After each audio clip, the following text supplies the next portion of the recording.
What's going on? It's Joey Thurman, and welcome to Season 3 of the Fad or Future podcast. Yeah, I made it 3 seasons. What's different about this season? Well, yes, I'm still bringing you the world's top experts in fitness, nutrition, mental health, and more, but I'm also talking about my own personal struggles. I get deeper this season because we can all use a little bit of relatability. So I hope you stick with me, you enjoy this season, and thank you for being here. And as always, you get to decide, is it a fad or is it a future? Because after all, we don't want to be fatties. F-A-D-D-Y. Hashtag don't be a fatty. Let food be thy medicine and thy medicine be thy food. Dr. Drew Ramsey, what's up, man? How you doing, Joe? It's nice to see you, sir. Yeah, you like that intro right there? I like that. If it was 2021, he'd let food be thy brain medicine. He'd update it a little bit. I like that. The brain food guy switches it up, just changes. He knew some stuff, but not what we know today, I appreciate that. That's that old. What month is it now? Is it June? Yeah, it's June, right?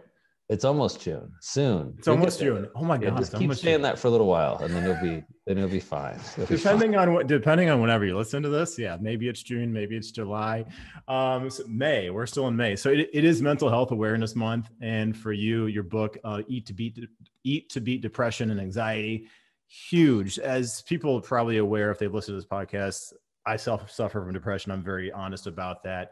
My Instagram, I talk about it, and for you, writing this book is really interesting, especially for a psychiatrist, because the first time I ever saw a psychiatrist, I was 13 years old and I wasn't feeling good. And I went in there and some lady barely listened to my problems. And then she prescribed me Zoloft. Didn't really ask me anything about my life besides like what was making me sad at the time. I think I had transferred schools from Wisconsin to St. Louis. My parents were splitting up, got back together. They've divorced each other twice. So they got married to each other twice. They didn't get the divorce right the first time? Yeah, didn't work the first time. So then she was basically asking about the problems and then just prescribed me some Zoloft. And, obviously that didn't work out too well for me. And she didn't talk anything about what I was doing for my health besides that. And now fast forward 2021, you're writing an entire book about eating for depression and anxiety.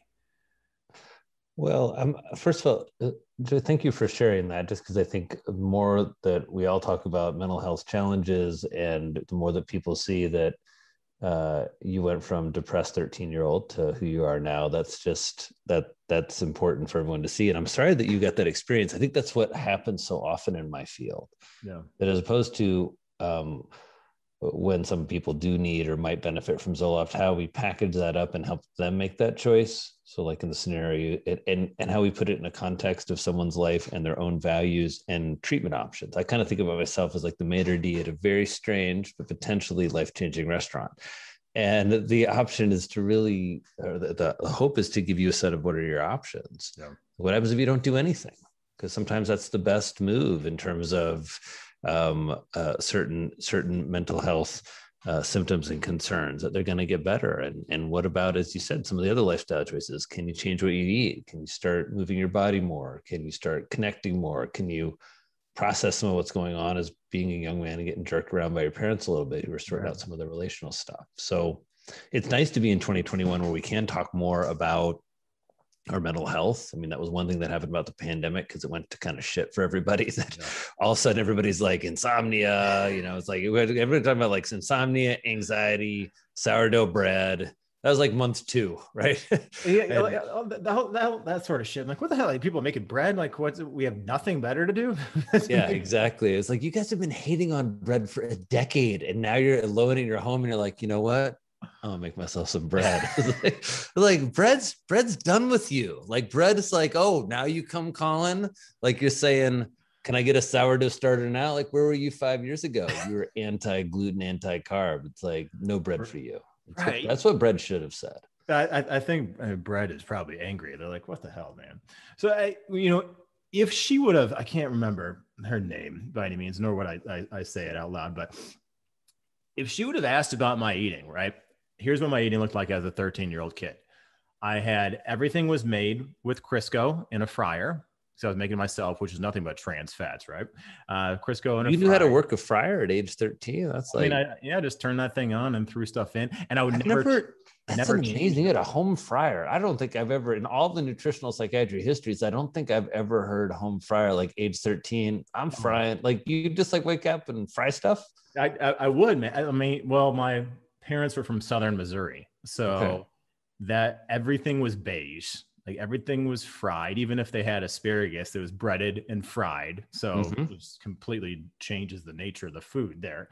So I would fry everything in Crisco, never change the oil for weeks on end. So everything kind of had the similar taste.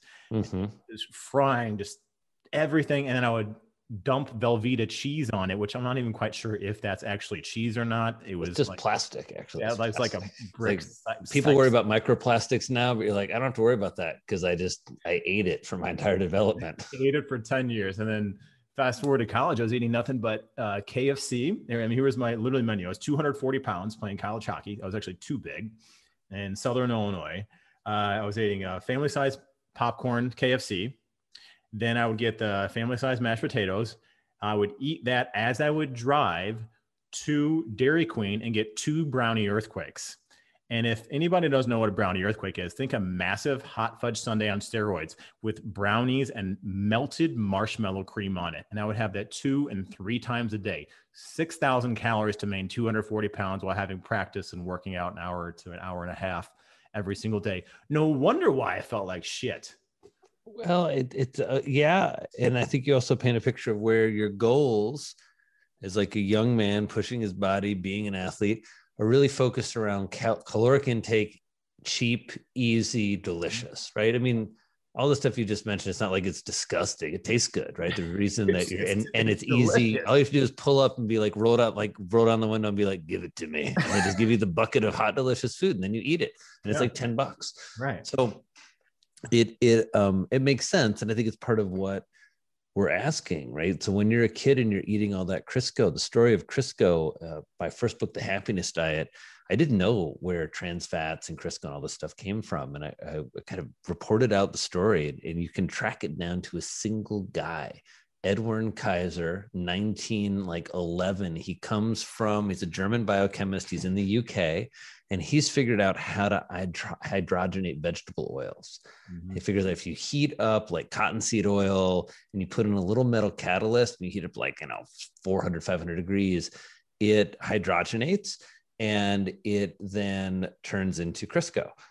And that looked like lard. And back then, everything was lard. Right? Everything was animal fats, like the candles, the grease. And like, if you ever cook with lard, it's got an aroma to it. If you've burned lard candles, people are wanting new clean stuff. Yeah. So he hydrogenates cottonseed oil. Procter and Gamble, who at that point were making soap, everybody's like, this looks like food. Let's sell it. And they started selling Crisco. And it was actually in 1912, they launched the first ever big food marketing campaign where they have cookbooks. That's like all these women are in like perfect aprons talking about how it's like clean. There's also when we just started killing bacteria with antibiotics in World War I, and we discovered penicillin. And so everyone's like, let's kill all the bacteria. Let's have these gleaming kitchens with Crisco. And it was heart health, digestive health. There's this great ad for Crisco, like Crisco fights cancer. Really? Yeah, there are these. There's a doctor sitting in front of a patient, says, the bad news is you have cancer. The good news is Crisco's delicious. So it was all these Americana scenes, like American shortbreads and all the stuff that traditionally we'd made with lard and leaf lard. Yeah. They started making with hydrogenated cottonseed oil, which to your point is about, at that point, like between 30 and 50% trans fats. And the reason that's important is trans fats are not biologically normal fats. They're not shaped like other fats in our body. Particularly what are called all trans fats, the ones that are in the stuff. Harvard estimates that I think it's 200,000 heart attacks a year are caused by trans fats still. Wow. And the food processors like them because they're very shelf stable and they mix well in processed foods and keep stuff on the shelf, and they're super cheap. the reason that the cottonseed oil got made is there was all this extra cottonseed in America that nobody knew what to do with. And so they turned it into food that they fed us that probably, I wouldn't doubt, contributed, it certainly didn't help your depression as a 13-year-old. No, I mean that, and then you could look at, all sorts of things with sleep. And let's say I was experimenting a lot in college, and I mean, there's all sorts of stuff. Concussions, probably, there's a lot that goes into that, I'm sure. Well, yeah. And I think it's also the question of how do we support somebody's mental health and all that, of letting them experiment and go to college and play sports where there's a risk and eat fried chicken. But also, is there a way to really improve their brain health? There was a study that just came out. Heather Francis did the study in Australia where they gave college freshmen with depression and poor eating habits, they gave them little boxes of food like olive oil, nut butter, nuts, and the cinnamon and turmeric. Uh-huh. So the dorm room smelled like exotic Christmas is what I was thinking. But and the kids got a 13-minute video like, hey kids, mental health is important. Your mental health is important.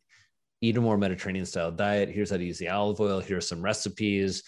And then 1 week later, they got a 5-minute phone call that was like, Joey, how's the brain food box? Are you eating the vegetables? Like, did you get rid of the fryer yet? Eat more olive oil, young man. And then you got another call 5 weeks later, and that was it. So 23 minutes, 13 minutes of video, 10 minutes of phone calls. Wow. They reduced depression, anxiety, and stress scores, formal rating scales in these kids that lasted for 6 months.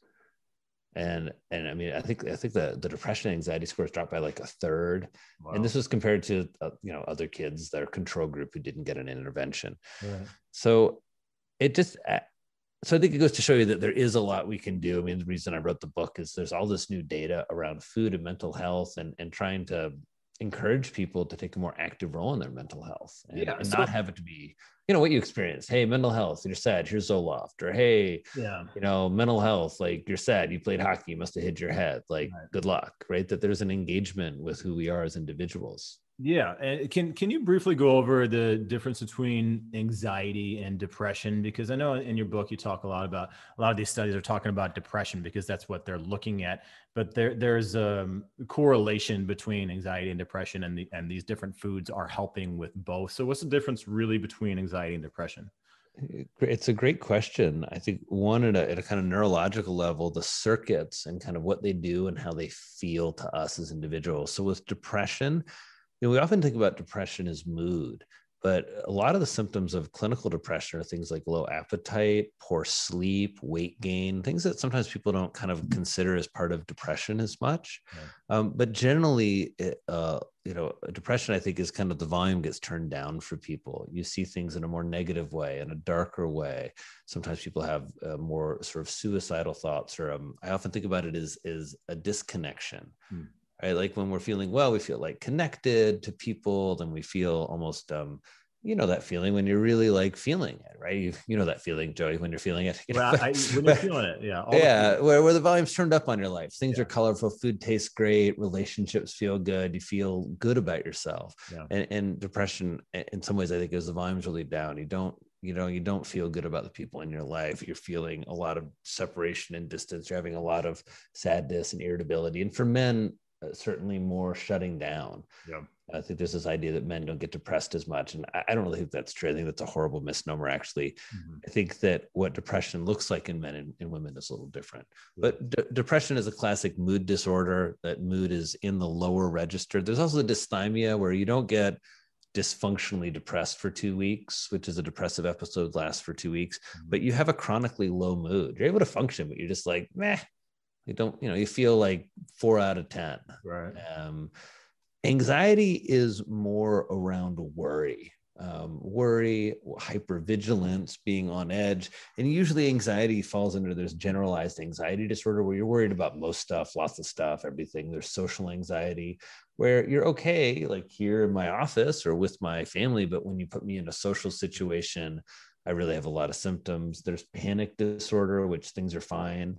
Then people have acute panic attacks, which usually the hallmark symptom is a feeling of impending doom, and then usually respiratory, sort of shortness of breath and racing heart.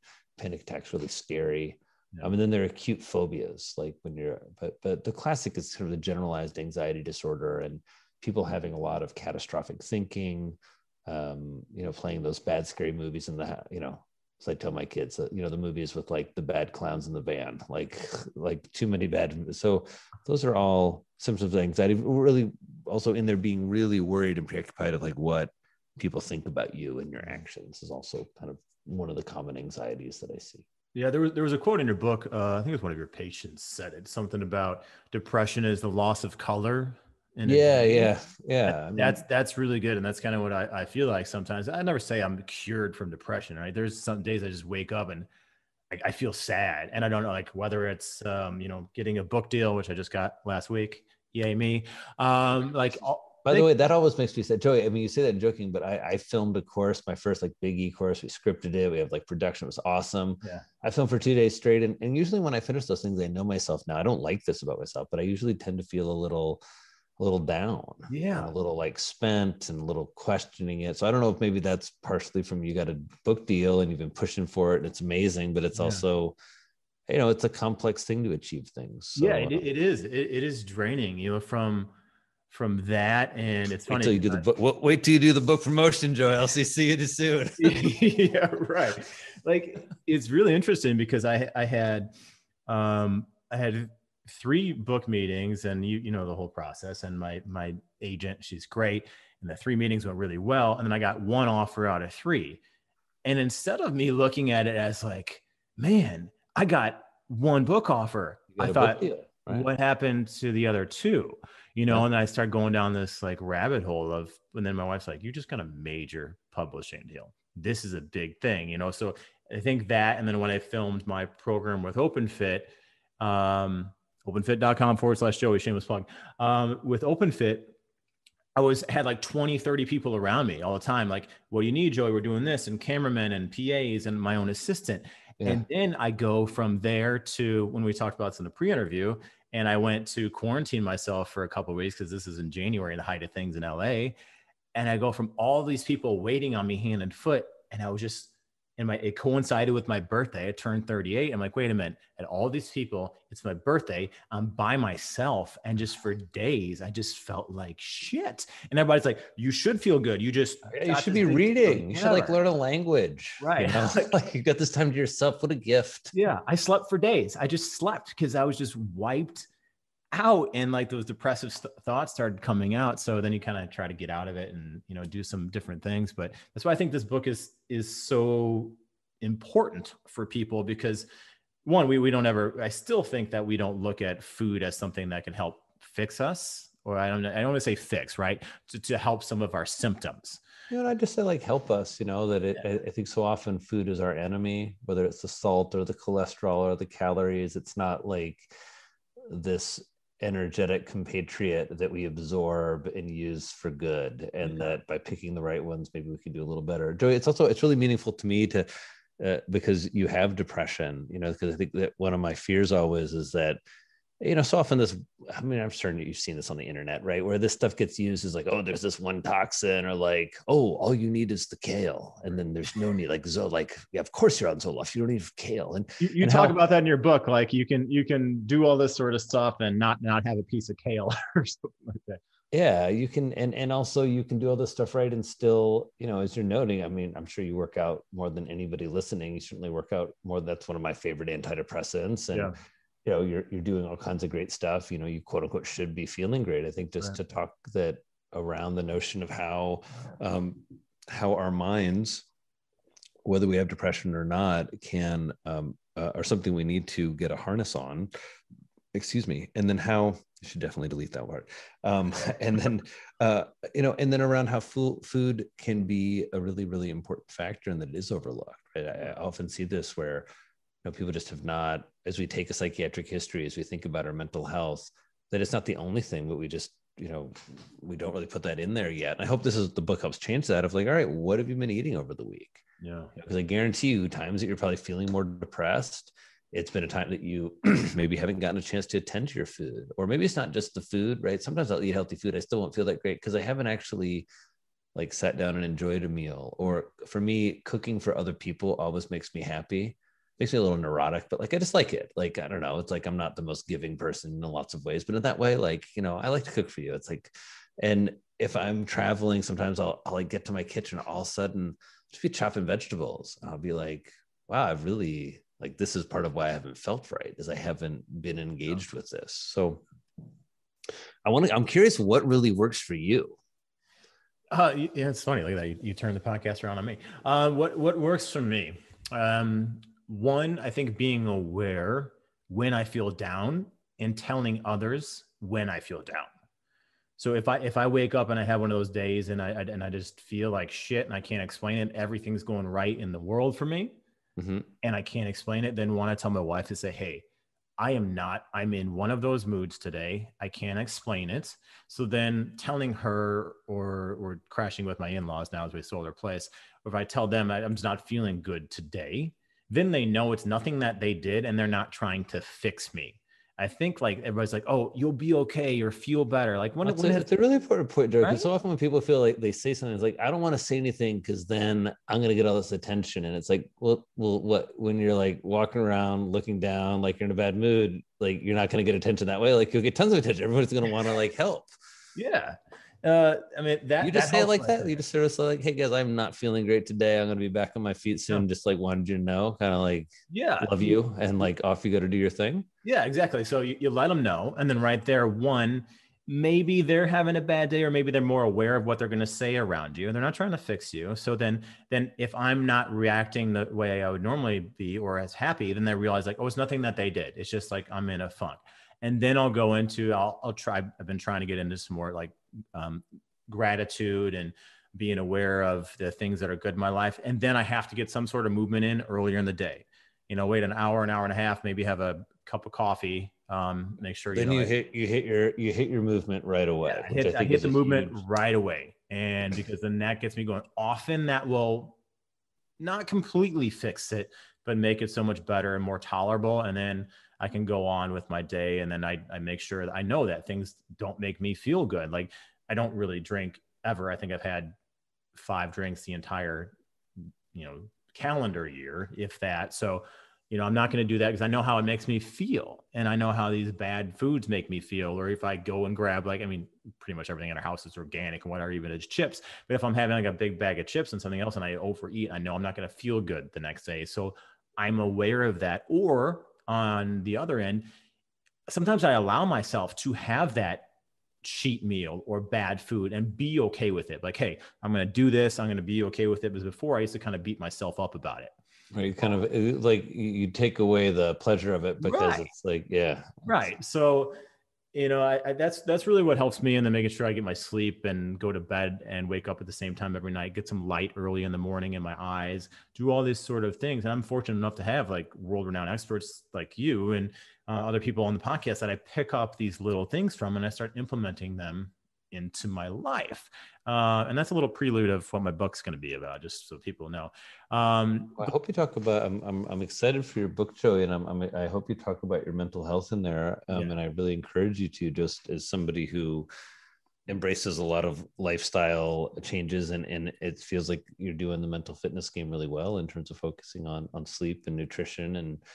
And then I like that you frame it appropriately of us all being works in progress. We're always not like your mood's always good. It's that you have tools for when it's bad, and they work more often than not. And I think that's really important to emphasize. Yeah. Well, when I get closer to that, I would love you to write a little excerpt for the book if you'd be up for willing to do that. But so why write this book, and what foods do you think are the most harmful for our anxiety and depression that are really kind of the culprits?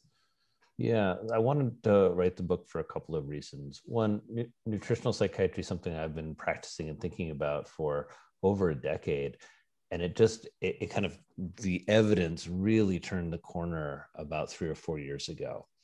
And a couple of things happened. One, a lot of other clinicians got interested in getting trained, and as we gave conferences and workshops, there's just a lot of buzz around some of the science behind this and some of the new data coming out around particularly the Mediterranean diet to treat depression, but just the overall connection between gut health. Like 10 years ago, I talked about like the microbiome and gut health and how that influenced your brain. people were like, meh. Now is like keynote speaker time, right? Like, oh, talk more about the microbiome. Like, it's fascinating, gut brain connection. And so new science, I think, is the short answer. Uh-huh. And then I think people don't get it yet. I think people haven't oriented their food and their life around their brain health. We think about what we look like. We think about how much we make. We think about the car we drive. We think about our house. We don't think like you won, you have got a human brain. It's like there's nothing else. Like all the other organs in your body, you can buy at Home Depot. Pump, Home Depot. Filter, Home Depot. Air filter, Home Depot, right? Human consciousness generator, maker of all your hopes and dreams. Like you can't get that at Home Depot. You can't get that at Lowe's either. No, it's like special thing. You And can't. so orienting around really feeding that. What does it need? Yeah. And I think that's helped me, especially coming from medicine where like they teach us to scare people, which doesn't really work. And you feel like an asshole, right? It's like no cholesterol, like bad person, like no meat, bad, like dying of heart disease. And I didn't really like that. I get really tired of that because it seemed like the data wasn't really holding up, and also that nobody was changing how they eat based on that advice. And so I got really curious, how do we best feed the brain? What foods actually work for that? And so to your question, the toxic foods, people I think really lost track in the meat versus no meat and the kind of low fat cholesterol era messaging. So as we go from low fat and low cholesterol into like, let's all be plant-based, into let's all be vegan, there's been to me it feels like like some weird dissociative experience where people stopped paying attention to what mattered, both in terms of data, but also in terms of taking care of brain health. Yeah. Like when I look at a dietary plan and it's like missing nutrients that your brain needs, because I'm kind of person like I'm a little old school. I just feel like, can you get it all from food? Right. Almost like a little challenge, because everybody else in history had to, and they did pretty well. They got us here to this point. Yeah, we're here, I think. We're here, right? They didn't have vitamins. The first vitamin got isolated in 1912. Isn't that crazy? Wow. It's like 110 years ago. There's like, anyway. That's pretty crazy. The harmful foods, breakfast cereal, any like soda, any like basically drink that you buy in the store and open. It doesn't matter if it's like a tea, a soda, a diet soda. I think those are horrible for your mental health. Mm-hmm. I think it habituates you into this idea that you need this little canister of sugar, sweet, sugary something, or non-sugary. Yeah. I think that throws off your metabolism and your palate and your microbiome. I think that simple carbohydrates, and everybody says that in different ways. Some people say sugar, some people say fast carbs, but they just generally tend to be foods that we don't need to chew very much. They go down really quickly. Yeah, foods you don't need to chew. Stuff from Joey's childhood fryer where the oil hasn't been changed. Like that's probably the most toxic food on earth. Like it's amazing that you recovered as you did. It's like when you say it's like a couple bad days, I was like, geez, that's like, you've got it down. Cause yeah. I was like, you're like half trans fast probably, Joey. So, oh dude, I have no idea, but yeah, I was probably living on. Did you do like some fried desserts in there too? Like, would you put like brownies and Twinkies in there? I never thought about that. That's because you're over there. Missouri sounds like in Indiana, you go to the state fair here, you can get like a fried Snickers bar. You can get fried ice cream. We fried all of it too. I would buy the Snickers ice cream bars, the box of them, which had 6 or 8, and I would eat it in one sitting. Yeah. It was pretty bad. Like, that sounds like, yeah. You and I feel like had a similar Midwestern teenage depression where it was like, let me tell you about my pain and a series of Snickers bar ice cream sandwiches. Yeah, pretty much. So what are those things, the simple carbs, fast carbs, sugars, all those, what's happening to our brain? And is it just our brain, or is there an effect on our microbiome? Well, let's start, because it's all very, very connected. So let's start. You eat those foods. First of all, is you're crowding out more what we call nutrient dense foods in nutritional psychiatry and nutrition. So foods like oysters or wild salmon or kale or sweet potatoes, where for the calories they're bringing, and even if it's some sugars in there, they're bringing lots and lots of nutrition. Yeah. These simpler foods aren't. So That's why 50% of Americans don't meet the recommended daily allowance of magnesium, and like 70% don't meet the recommended daily allowance of zinc. So in terms of brains, a couple of things happening here. One, we're increasing inflammation because we're missing some nutrients, but also we're just eating in a way like sugar in processed foods just trigger inflammation through the trans fats, through the spike in blood sugar and the insulin. Through over time we gain weight, and all that central adiposity that people talk about. The reason it's bad for you is it's constantly like spewing out inflammatory factors. It's not like just hanging out like we don't look great in it. It's metabolically active tissue. It makes us over time more resistant to insulin, which over time leads to more inflammation. So this is what's happening in the body. Now, first of all, those inflammatory factors then start floating around. They start activating certain elements of the immune system of your brain, because your brain has its own special set of cells. So you start to see more activation of what's called your microglia. You can actually, some of my colleagues at Columbia now image this, and they see in depressed patients, there's more inflammatory markers generally, but also in the brain, there's more inflammation. And we know when inflammation happens to the brain, we affect three major circuits. In the book, I talk about, I interviewed Roger McIntyre, and I was like, Roger, I'm writing this book, bro. And it's like, this is what I hear, but it sounds like, am I too like deep in the wellness juju world? And he was like, no. He's like, inflammation is horrible for the brain. It affects three circuits. It affects mood circuits. It makes us feel down. We lose a sense of joyfulness and pleasure. Life loses its color. And you can think about that like back in the day when you were sick or injured and you went to hide in your cave. It's not like you wanted to be like, I got injured, but I'm going to come back, right? You like go recuperate in the cave. Yeah. It makes us hyper vigilant. So we're always looking around. We're nervous. We're anxious. Again, from a kind of cave person standpoint, it makes some sense, right? We're going to be looking, at the edge of the horizon for threats, especially again, if we're injured or sick. And then it shuts down our cognitive circuits in the sense that one brain fog, right? That symptom people talk about, it's very clearly related to inflammation. And some people, people have experience, like you go out for a hard night of drinking, staying up too late and eating too much food. And you wake up the next day and you feel kind of like, and have a little brain fog. It's because your brain is kind of bruised in a way. It's struggling with the inflammation of not sleeping, of being assaulted with alcohol, and of having all this, ice cream thrown at it late at night and chips and all that stuff. So that's what's happening in your brain. The other thing, sorry, this is like long-winded here. The thing that really concerns me is what happens then is, so we have this kind of, let's just say a little bit of inflammation going on. What your brain's always trying to do is grow, right? So like you and I are a good example of two neurons, right? We met each other on Instagram, right? But our brain's been wanting to connect for whatever reason. We thought we were going to have a fun conversation. You want to talk mental health. I want to talk mental health. Right. And so over time, somehow we've gotten to this moment, and it's in many ways to me a brain phenomenon. Right. And now that we've had more of a real conversation, like our brains are a little more connected, both in our own brain, but also with each other. Yeah.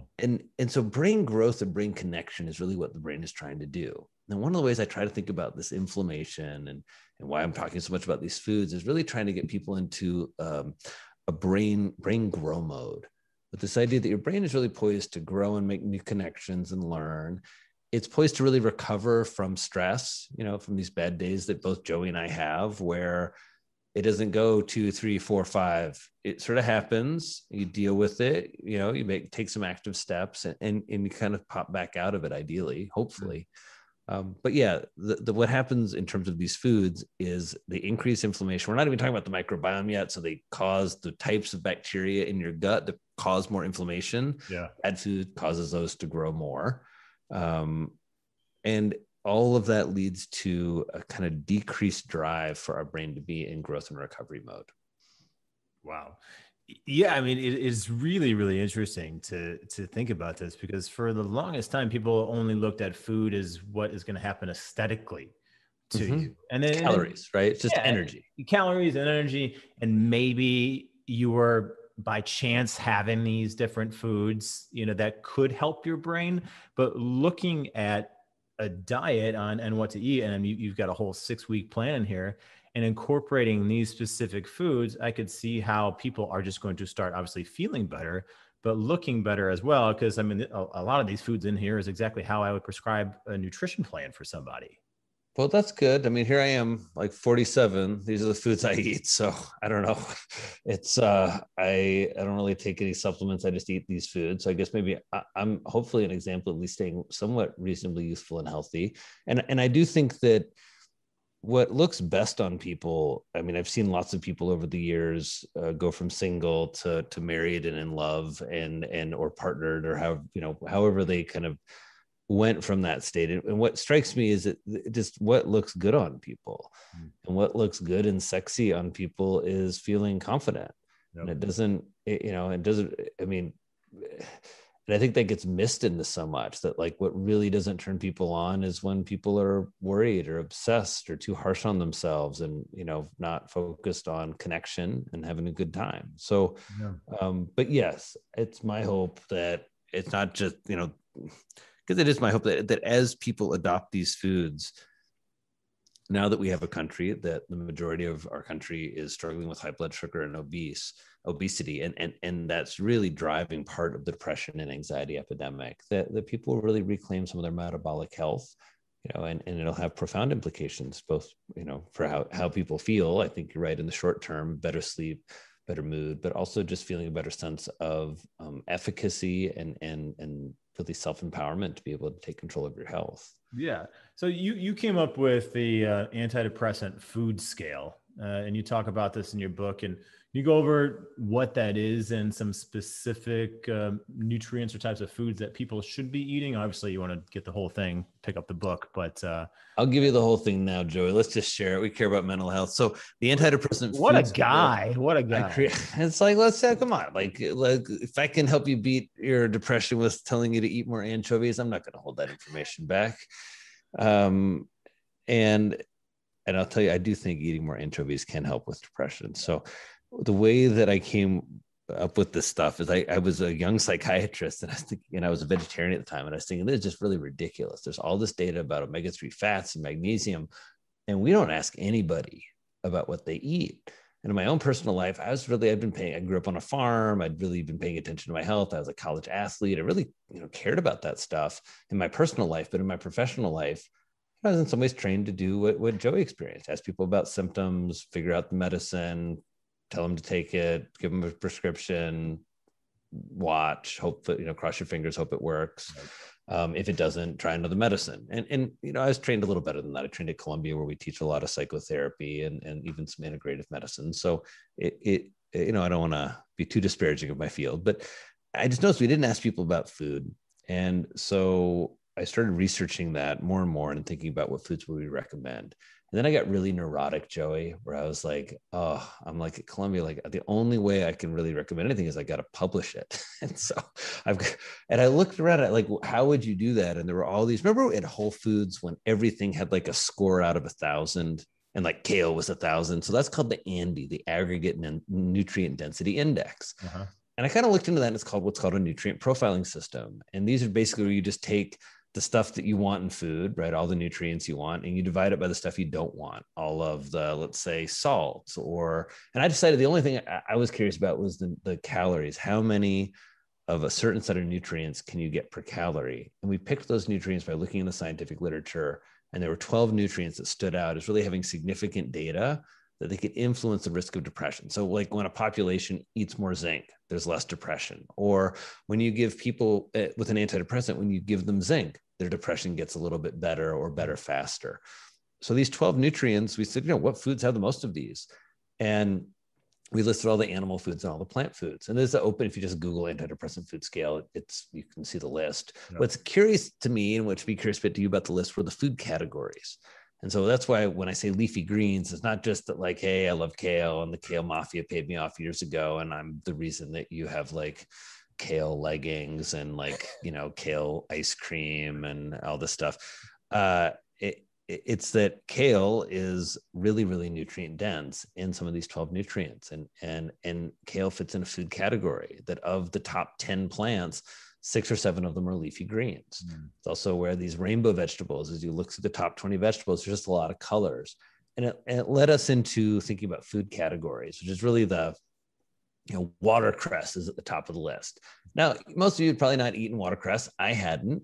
It's actually a major part of Haitian food. I didn't actually know that, but it's a fun green to experiment with. And if you want to build your leafy green out from iceberg lettuce and kale and start thinking about more collard greens, more arugula, and that's really the hope of the book and of the work, is to take these food categories, and instead of there being like, crazy superfoods, or that there's food categories where, if you're eating seafood, you're making a pretty good choice for your brain. If you're eating rainbow vegetables or nuts or beans, if you're eating lots of olive oil, like those are great brain healthy choices. And so that's how we arrived on the food categories. And then for each beat, depression, and anxiety, everybody wants a list of foods. So I just picked the 15, I thought, kind of archetypal foods from each category. They kind of passed my test as like an Indiana guy. Like, I can get this at Walmart. Right. It's accessible to most people in terms of affordability, and it tastes good, and it's sort of easy to use in the kitchen. Yeah.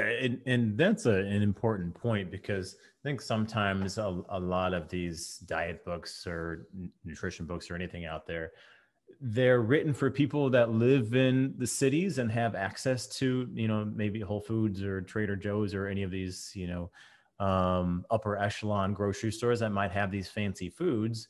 And they're not written for your Southern Missouri person that lived off of Crisco for a long time. But yeah, anybody can find spinach, or they're growing it, or they're farming, and they can, get a fish out of the pond. I think that's really important. And I have a lot of illustrations in there, which is really good. Let's show some illustrations. Yeah. This is an important part of the book. Well, you asked about inflammation, and I did this because I just wanted to communicate the information better. And I got one there too. Yeah. The BDNF, brain-derived neurotrophic factor, where, like we throw these words around. And even for me, I remember when I started doing this, I was like, just making sure that some of these simple things, like what are good sources of magnesium? And what exactly does magnesium do in my brain? Where it's a lot of information, especially if you don't have a science background, to kind of keep in your head. Or I also hope people use some of it to motivate themselves. When you learn that like your DNA gets protected by folate, or that zinc is one of those nutrients that improves BDNF, that sort of hormone that puts our brain more into grow mode, and that oysters and pumpkin seeds are great sources of zinc. Yep. I don't know. I put zinc on my oatmeal this morning. Not zinc. I put pumpkin seeds on my oatmeal this morning. Well, you did put zinc. I did put zinc and magnesium and a little bit of fiber. And I think if people started speaking, I put some zinc on my oatmeal. I put some magnesium on my fish. Yeah, exactly. I did a nice folate sauce on there with some.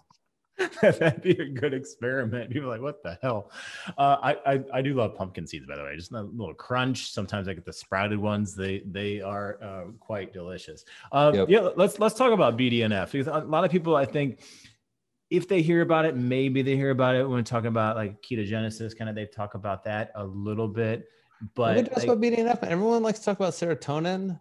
It's like the 90s. It's like brain science never evolved for people. It's like they're all still listening to Madonna, and you're like, there's like some new bands. People are like, nah, I like Madonna. And I'll stick with my cone bra and listen to Madonna. Yeah, exactly. And it's like, come on. So BDNF, brain-derived neurotrophic factor, is this neurohormone. It's called a neurotrophin.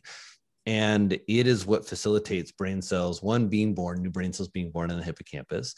Number two, brain cells like reaching out, like a lot of these newer antidepressants like ketamine, or I guess you call them older antidepressants, stuff we've known about for a while, but now it's getting more acceptable, psilocybin, MDMA. One of the ways that those seem to work is by just inducing a lot of brain cell sprouting, that the brain cells are kind of reaching out to make new connections. And BDNF helps regulate that. It's really the master regulator of that. Interesting. It's cooler than serotonin. Serotonin's still cool, but like, and also people don't even realize this. Like, that's when people are like antidepressants, like serotonin. It's like, okay, what do you think after you bind the serotonin receptor, what do you think happens? Like, one of the things that happens, and one of the reasons it takes a month for an antidepressant to work, is there's an induction of BDNF. So psychotherapy, lithium, antidepressants, exercise, better sleep, and better diet all influence BDNF. Okay. And it makes sense. It's like all these interconnected systems that if they're working, that's why we feel better. Our brain's like just taking better care of itself. Yeah, interesting. Isn't there something to do with sleeping and increasing BDNF as well? Sort of a detoxification of the brain when you're sleeping? Yeah, exactly. So your brain makes like 7 grams of waste a day, which is like a couple of teaspoons. And if you just think about it, it's like all up there dissolved in your brain fat, and it's like a pain in the ass to get it out. But every night while you're asleep, that's what your brain does. And that's why sleep is so important. And sure, like you can survive on 5 or 6 hours, you can survive on shitty quality sleep. Like your brain has been surviving for like millennia. Like survival is not an issue. If it's got like a warm, clean bed and some calories, it's actually like, you know, gonna get by. But to really, I mean, I think it's where everybody knows this.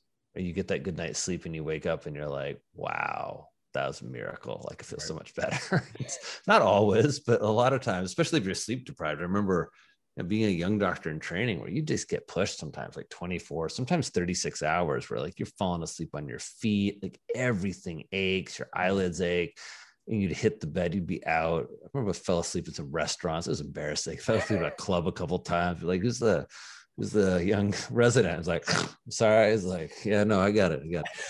Anyway, but you fall asleep, you'd wake up the next morning and it was like all that stuff was just better, right? You just felt better. And so yeah, sleep's very related. It's yeah, it's how brain, if you don't get that deep quality sleep, really particular part of our sleep cycle where the whole kind of brain, these other set of brain waves kind of take over and the brain enters this very different state when it's cleaning itself.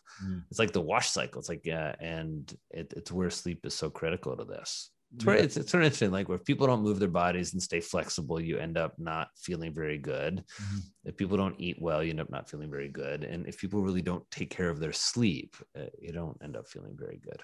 So what should a day look like for somebody if they were going to eat for their brain? Like, like a breakfast, lunch, dinner. What would that look like? Yeah. So, first thing, like a good day for brain health and mental fitness, you're going to wake up and get some early morning light, probably check in, especially if you're waking up super hungry, right? Or overwhelmed. Like it sort of, it tells you some data about how you did in the last 12 hours. So if you're waking up, like everyone's had that experience, like they drink some red wine and they wake up like ravenous, right? And so, but you want to wake up not ravenously hungry. I think some checking in. I think people debate breakfast up and down, and I eat breakfast sometimes. I would say I recommend a kind of few set of foods that I think a smoothie that has nuts in it. So you're getting protein and usually kefir. So that's a fermented dairy product. So you're getting a bunch of these good bacteria for your gut. You're getting some protein and fats. Like I think the mistake people make with smoothies is they have sugar bombs as opposed to like a lot of plants, fats, and proteins. I'm a big egg fan. A few times a week. I think eggs are they're a perfect protein. They're a low calorie food, and they have every single nutrient needed to make a brain cell. Because a chicken's brain cell is different a little bit than your brain cell, but it's a brain cell nonetheless, and it's functional. And if you think about it, everything to make that brain cell is inside the egg. It's, I guess, a little gross for some people, but I'm here in the country. We have chickens. So I don't know. I just think I'm an egg fan. It's a cool thing to think about, right? Everything you need to make a brain cell is in an egg. Yeah. And there aren't a lot of foods that are a source of B9 and B12 and long chain omega-3 fats and magnesium and iodine and all that stuff. So, I'm a fan of oatmeal, especially, unsweetened oats where I'll put, like I did this morning, I'll have a little banana, some, nuts, berries, fruit, a lot of cinnamon in there usually. Those are some good breakfast. Quiche is a great one. Eggy pie, trying to get some wild salmon in there. Those would be some like breakfast ideas. Trying to basically avoid the simple carbs that people love for breakfast, the muffins, the breakfast cereals. I'm a fan of toast occasionally, Joey. I'm just going to say it here, just to be honest with you. Sourdough? A good relationship. I would go freaking just any, like anything that's warm and crispy from the toaster with butter on it. God, I love that. It's a great way to start the day. But that's not recommended. That's not recommended. And then usually some sort of, like everybody else, I like caffeine in the morning. And I've tried to get off of my daily coffee. And so I've switched over to green tea. Earl Grey tea a lot. I don't really love the green tea. I'm okay with it, but Earl Grey, that stuff does me right. So I have a lot of Earl Grey tea throughout the day, and I'm back on the coffee. I'll have like a cup every now and then, but I kind of got off the lots of coffee thing and took maybe, it was like 3 or 4 months off of coffee for a while just to see how it was. It was How was it? fine. You're okay? It was fine. It's one of those things that like I think people I think we you tell people we're gonna stop coffee and people act like, you're about to like beam to another planet or something. It's where you're gonna have horrible headaches, it's gonna be awful and brain fog. And I'm like, I don't know. I just think there's also the idea of like, how about not having like a little dark roasted bean control your life always? And so it's more of just wanting to have freedom and just be a slave to the tea leaves instead of the coffee bean. But I'm all for caffeinated beverage. I think dopamine's a good thing. It gets us going. And just to finish, I think lunch, then I'm a big fan of soups and kind of hearty salads for lunch. Different, not even just like a greens based salad, but even like warm grains. I like to get a lot of protein in at lunch, probably minimize my carbs. I just tend to get pretty sleepy at 3 or 4 if I have a carb heavy. I like simple lunches like Mediterranean platters where I'll have like, some hummus and a little bit of feta and some olives and trying to, again, get a lot of plants. This is also a place where I'll slide in some lox when I can, or if we had fish the night before, I'll put a little like broiled salmon on top of a salad. And then dinner is going to be, then snacks are going to be nuts and dark chocolate kind of whenever I want them, or whoever you are, who want them in terms of your brain healthy eating. And then dinner is usually going to be a lot of oven roasted veggies, all the favorites, like for us, we've been in a big cabbage phase, cabbage, leeks, purple sweet potatoes, which we'll pre-cook in the microwave, then roast in the oven.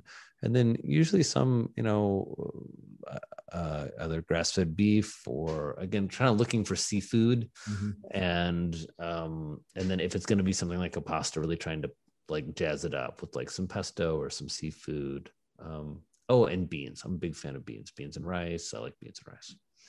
I'm a big bean guy myself. I went vegan for 3 months. I was vegan and gluten-free, which is actually difficult to do if you're buying like those like fake meat. Tough. It was tough. I did it for the podcast. I had my own Facebook watch show with Juliana Hever, who's a plant-based dietitian. How'd it go? The funny thing is, I actually kind of liked it because I really wasn't. The only thing I was monitoring for the most part was protein. So I would have to add plant-based proteins. And so to this day, mainly I do plant-based proteins. So for 3 months, completely vegan, gluten-free. And I was just I love eating just big meals. I'd rather have 2 huge meals in a day. Right, you could just eat you can just chow on the plants all day. I would have literally 2-3 cans of beans. I would have an entire bunch of asparagus, which asparagus has 15 to 20 grams for a bunch of protein. Like people don't realize that. And you got all these top source of tryptophan too. Good for the mood.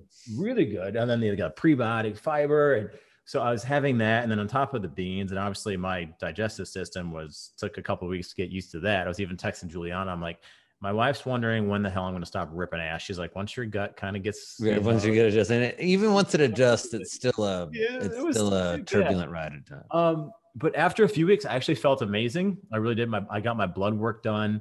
My A1C went down. It was already low. It had gone down. My testosterone had gone up, which is really interesting. I think maybe I was trying to figure this out. And I think maybe because I went from, when I was shooting the TV show and stuff, I was doing a lot of like the process, like beef sticks and stuff really quick, and like all these other foods, like I was kind of grabbing fast. So maybe there was an inflammatory aspect happening with it. Maybe it just happened that I was sleeping better. I don't know. Like I can't really pinpoint what caused that, but my testosterone levels went up. So did that for a few months. And then I went plant-based, if you will. So I was still having mainly plants, but I'd still have, chicken and eggs and all that sort of stuff, or ovo vegan, right? So I did that for quite some time, and I tried other diets for the podcast and things, but I still have probably 5 to 10 servings of greens a day, 2 to 3 servings of fruit, mainly from berries. And the funny thing is, because I went from that almost no carbs, then eating plants. I'm like, oh my God, I can have an apple. I can have blueberries. This is crazy. My wife's like, are you feeling all right? You're having fruit today. Right. Okay. But I felt wrong. Yeah, I felt absolutely amazing. So maybe like the phytonutrients in the fruit, like all this sort of stuff, maybe, I think that was happening. I mean, what's interesting, I think is also there's such debate that like one of these is right, where we can often feel good on a variety of different diets. Like I'm a good example. I did vegetarian. I don't think I did the healthiest vegetarian diet. I did it kind of a long time ago before it was popular. Yeah. And there's a lot more processed food and simple carbs in there than I needed. And so I think a lot of times when people are like, kind of thinking about their diet experience, or, it's rare that we compare like a vegan who's doing it right and feeling great with a carnivore who's doing it right and feeling great. But it's always been interesting to me that the variety of foods that the plant-based movement has opened us up to. Yep. And, and to think about brain health as really being a plant-based eating paradigm where the majority of your calories are coming from plants, but you're definitely peppering in these other foods like fermented dairy and particularly seafood, and then trying to help people with the meat debate, where it's really, for a lot of people, particularly kids, like my son, I wouldn't say he's a picky eater. It's just one of the things he really likes is steak and hamburger. And I don't know, he's a growing young 7-year-old boy. He'll definitely eat some plants and has a variety of plants he likes, but I think it's really good for his brain health to, at this stage, particularly, to be getting the nutrient concentration that you get from grass-fed beef. But it's weird. It's hard to say that without feeling like that means you're taking a stance. You're an advocate for one of these. Right. It is really interesting. I don't know why we always have to be in this box. Like I always tell people, like, are you feeling good? Are you kicking ass in life? Then whatever the hell you're eating, whatever you're doing, keep doing that. Like just because Dr. Drew said something or Joe, or like, doesn't mean you need to go to that because this next biggest and greatest thing, maybe you can like pick and choose some of these things to incorporate, maybe add some more nuts or seeds or beans or whatever. But if you're feeling good, why would you change that? And why would you go to that? Like there's a big, like regenerative farming, Bel Campo, like I get all our meat from there, grass fed, grass finished, and all the meat is like incredibly nutritious, which the same thing people know by now finally about like wild caught salmon versus the farm raised salmon, completely different in the astaxanthin levels. But people, I think, I don't know why we're just so angry about everything. Like, it's like Republican and Democrat. What does it matter? Like if you want to eat carnivore and you want to throw in some broccoli or something, go ahead. Like if you're actually eating nose to tail, like carnivore says, yeah, you can get your vitamin C from liver, but most people don't want to eat liver.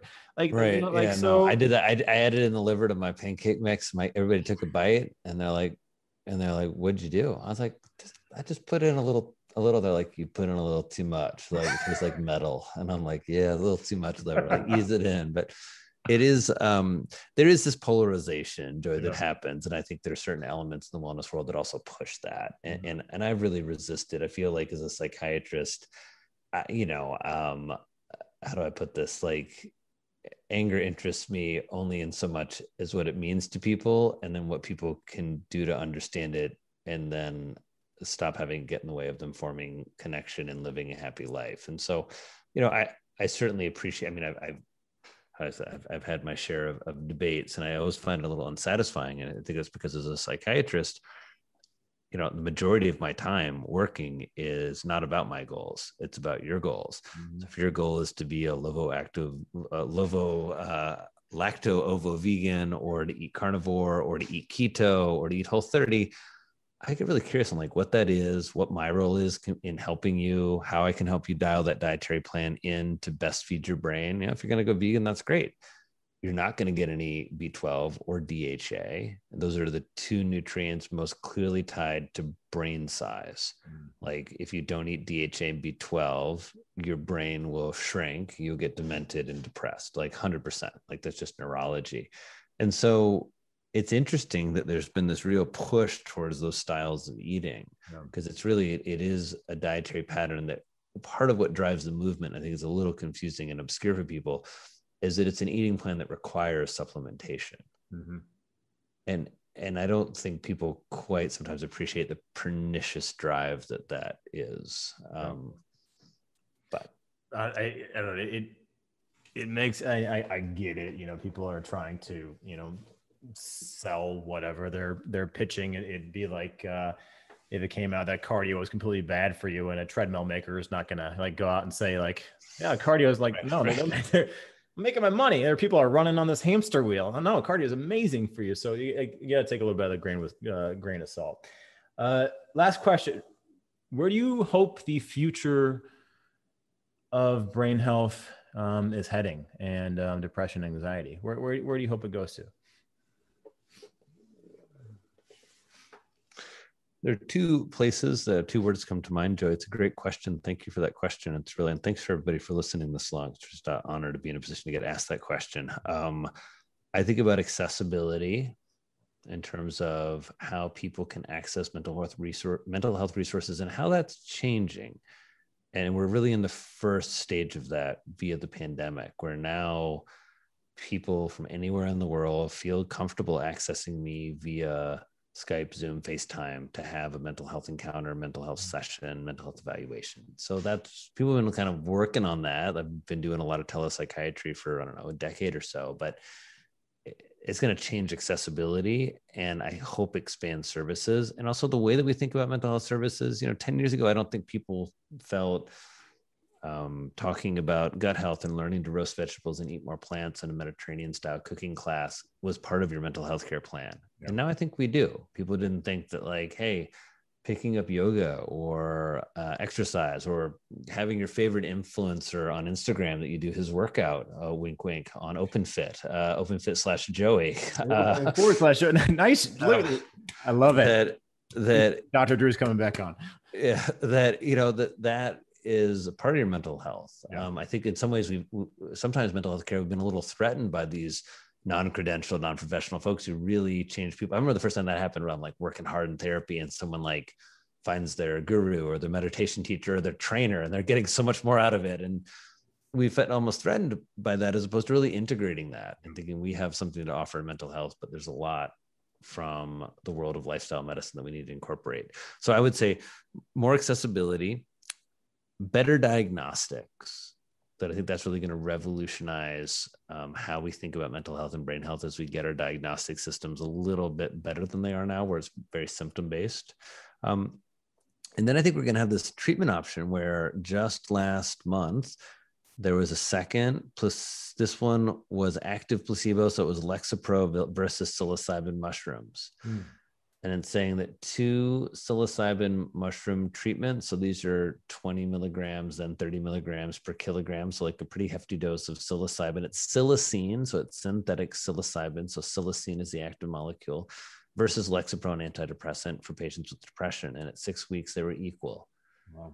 So it kind of should be exciting that if we think that between the shifts in how people are thinking about psilocybin, ketamine, MDMA, and cannabis, the shifts in the way people are thinking about psychopharm in terms of beyond serotonin, of thinking about neurotrophins, thinking about inflammation. I think we're going to have better diagnosis, more treatment options, and more accessibility.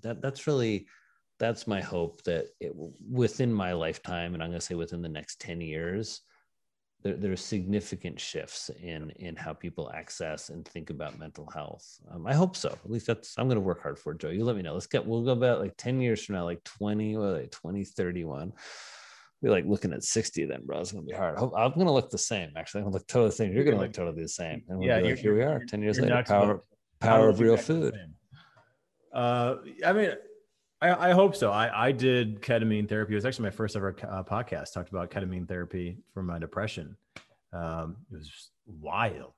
And I tell you what, I married a woman that has a master's in science from DePaul, who's very scientific and not about doing any of this outside stuff. And I was like, hey, I really feel like I need to try this. And she's like, it's not for me, but if you feel like this is going to help you, by all means, who am I to say? Because, she loves me. So of course she wants me to try this stuff and feel better. So anybody interested, look at my first ever podcast, Tripping Balls on ketamine.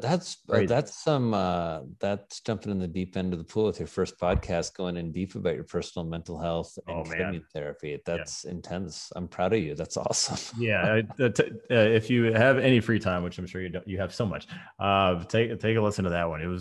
I did 2 treatments of ketamine therapy, and the doctor, Dr. Alex Paziotopoulos, who he blindfolded me, and he had studied with the monks, and he didn't go to med school till like in his 30s. So very like black belt and like, like Taekwondo so very like not your typical MD. He was like holding my hand the whole time when I was doing this. And I woke up and I had my friend who was a therapist in the room taking notes for me because I'm like, I just wanted to do this right. And woke up, the blindfold was just drenched because I was apparently crying the whole time. Anyways, long story short, like first treatment I did, I didn't see any color. Back to the color thing for full circle here. Second treatment I did, I felt like I was a wave and I saw all this different color in my life. And it was just life changing to disassociate my ego with that. And it was really, really interesting. Admittedly, I feel like I should have done a few more treatments of that, but it was wild. That's good. I mean, there are two parts. There one is the way that these medicines, if when we think about like there's a chemical imbalance, there's not enough of this or that, so we're going to give you a medicine that makes more. It's not exactly right. Yeah. And what's interesting about these treatments is this notion, as you mentioned, the ego dissolution. Yeah. Where so often some of our mental health is this thing called the default mode network in our brain, which is kind of like the chatter in our brains as we're, kind of wrapped up in our own stuff, worried about how we're feeling and worried and anxious and upset and sad. And what people like about these experiences is one of the things is the ego dissolution, that you feel a separation from self. Yeah. Now, which sounds scary, but the perk of that is a lot of times people feel an intense connection either to other people's or to thoughts or ideas or to there's a study of psilocybin that Stephen Ross at NYU did years ago. One of the first ones was people dying of terminal cancer. They were really terrified of death and they were going to die in like 3 to 6 months. And so they had a psilocybin treatment and something like 80, I think it was 86%, a big percentage of them had a total resolution of the anxiety. And what they kind of universally reported is during the experience, they encountered either a person or an animal or some energetic sort of presence that they felt calm and safe. And even after the experience, that kind of stayed with them and helped them die peacefully or more peacefully, and not be scared of the experience. So there, when you ask me my hope for mental health, I want everyone to think it's like, all ketamine and shrooms, but it's much more, what I'm hoping for is that in our conversations and in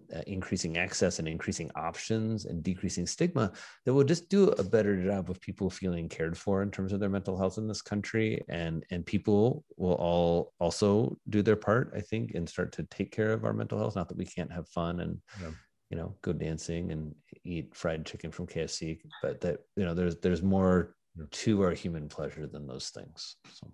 Amazing. Dr. Drew Ramsey, where can people find you? I'm an internet psychiatrist, Joey. I thought I'm an internet psychiatrist. I'm here on the internet all the time, 24/7. You can find me on Instagram. If you look on there, you'll see I'm Drew Ramsey, MD, everybody. I'm a psychiatrist. I've been based in New York. Now I am based on the internet and between New York and Wyoming. You can find me. My website's drewramseymd.com. Hopefully, if you Google like eating for brain health, my name will come up, maybe not, but don't tell me if that happens. It'd be horrible for my self-esteem. And I'm most active on Instagram at Drew Ramsey MD. I even make some fun reels. That's my favorite. My favorite reels of my horse, though. It's horrible. Joe, you didn't ask me how I kept my middle-aged body in such hot dad shape. I'm disappointed. I don't know why I didn't ask that, bro. Well, I was just about to say, is there anything else I didn't ask you? So how do you keep your middle-aged body in hot dad shape? I don't even talk about it, Joe. You didn't ask spontaneously. I know what you think. Actually, I just filmed something where I had some pants that didn't fit and I walked out and it was like every person's nightmare. I had to walk out afterwards in the next pair of pants and look at like under lights, like a cast and be a crew and be like, so how did these pants look, everybody? It's just horrible. It's horrible. I just spit a little bit. Literally did. That's okay. That's all right. Wait till you're my age and that happens. It's just at least at your age you can recover. I just ride my horse to deal with my emotional pain and work my inner thighs and pelvic floor so I could stay continent late in life. We can talk about exercise. You've been holding a squat this whole time. I have been holding. Actually, I do have on my riding pants. I did just come for the bar.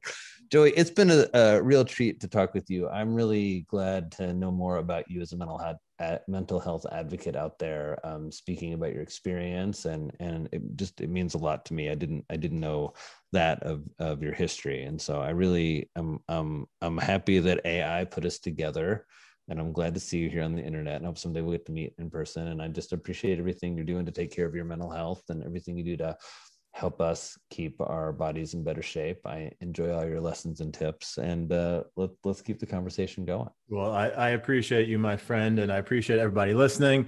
Remember, this is the Fatter Future podcast. Don't be a fatty, FADDY. Be a part of the future. Fatty. Don't be a fatty, FADDY. Everybody laughs when I say that. It's a good line, right? That's how you know it's going to be good. All right, guys, take care. See you next time. We didn't talk about the kale. I'm here to, you brought me on finally now because you thought I was just the kale fad guy, but now you see I'm the real deal, right?